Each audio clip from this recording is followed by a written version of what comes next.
Our beautiful Surrey Sussex countryside now contains a blight which threatens to spread its stain right across southern England. Oil firms are claiming that the Horse Hill oil site near Gatwick Airport is the key to unlocking a bonanza for onshore fossil fuels. This is the story of our battle against these oil companies, and Horse Hill is the front line. You know, these deposits extend over 1,200 square miles or more of the Weald, so if we can establish that we can put a commercial development together, then clearly, you know, you can see incremental step outs over quite a large area. Oil companies like UK Oil and Gas want to open up sites across southern England, starting in the Greenbelt with Horse Hill and Broadford Bridge, where I live, and then new sites at Dunsfold and the Isle of Wight. Another company, Angus Energy, has taken on controversial sites like Bolcombe.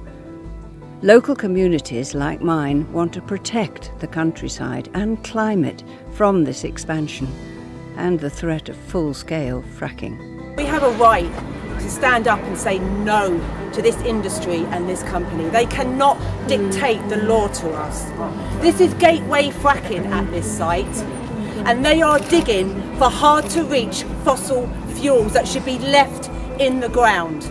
This type of oil deposit very much depends on being able to drill your wells almost back to back, so it becomes very much like an industrialized process, because that's how you get the improvements in costs and efficiencies.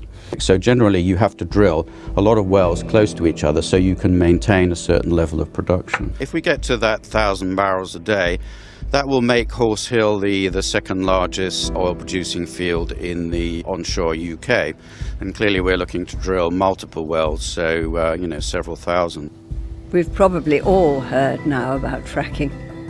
Here in southern England, UKOG claim to have identified world-class oil in the unconventional Kimmeridge Shale reservoir. This type of well stimulation doesn't fall under our government's official narrow definition of fracking, so it's not covered by any moratorium. The fact that it still involves the use of high pressure with acid and chemicals too means the environmental impacts are just the same. The whole of the Weald is riven with faults. It's believed that it was drilling into a fault in 2016 that caused the temporary rush of oil that gave Horse Hill the name Gatwick Gusher.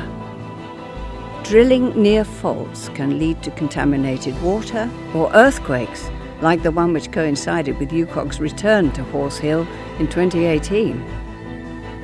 On top of worries about greenhouse gas emissions and earthquakes, local people at Horse Hill are facing increased daily movements of heavy goods vehicles, bringing greater air pollution and frequent threats to road safety. And this could go on for decades.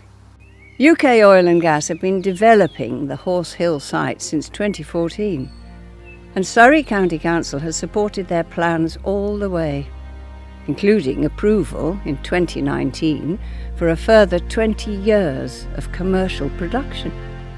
On climate change, they've completely neglected recent developments in government policy and the fact that we're now in a climate emergency, as both the government and Surrey County Council themselves have accepted. There's no doubt that success for the drillers at Horse Hill would fund the beginning of extreme oil extraction, with all its hazards and the long-term threat to the climate. That's why I'm standing shoulder to shoulder with so many others up against this industry. UKOG has threatened us with injunctions, which can mean big fines, even jail. But they won't shut us up. This threat to our countryside, to the climate, and to our individual freedoms is very real. And that's why we will continue to fight them, fight their plans and their injunctions.